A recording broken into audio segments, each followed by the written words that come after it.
All right, now we're going to explore a concept called factoring.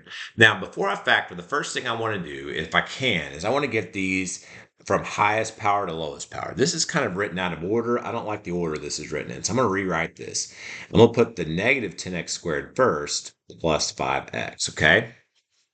So I'm going to rewrite that. Now, the next thing you're going to do is you're going to see what's the greatest common factor of these two terms. Okay, the greatest common factor, the greatest number that goes into both of them. Let's talk about 10 and 5. What's the biggest number that goes into 10 and 5? Well, that would be 5. So I'm going to write 5 down. Now, what's the greatest common factor of x squared and x? So if I was trying to take things out, what's the most I could take out of each one? X. Okay.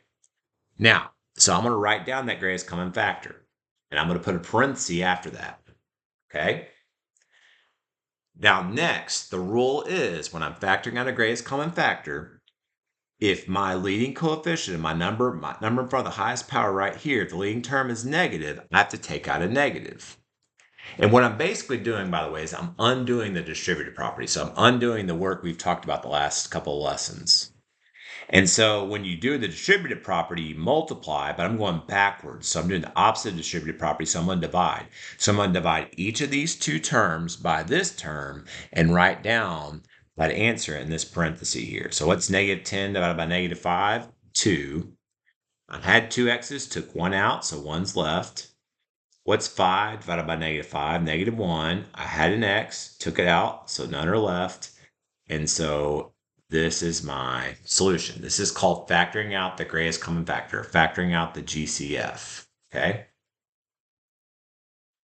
Let's go look at the next one. So we're going to see this one, they have multiple variables, so I'm not going to worry about rewriting it. What do these three have in common? Let's look number-wise. 6, 9, and 3 all have 3 in common. Look at x squared, x, and x. Okay, x squared, x, and x, they all have an x in common, so I'm going to take out an x.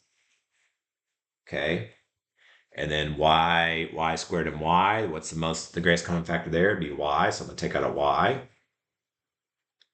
Okay, now I'm going to write down parentheses. I'm going to write down what's left. I'm going to take out 3xy. 6 divided by 3 is 2. I had two x's, took one out, so one's left. Had a y, took it out, so no y's are left.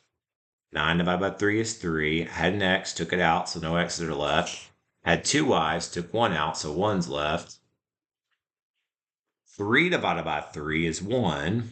Had an x, took it out, so none are left. Had a y, took it out, so none are left.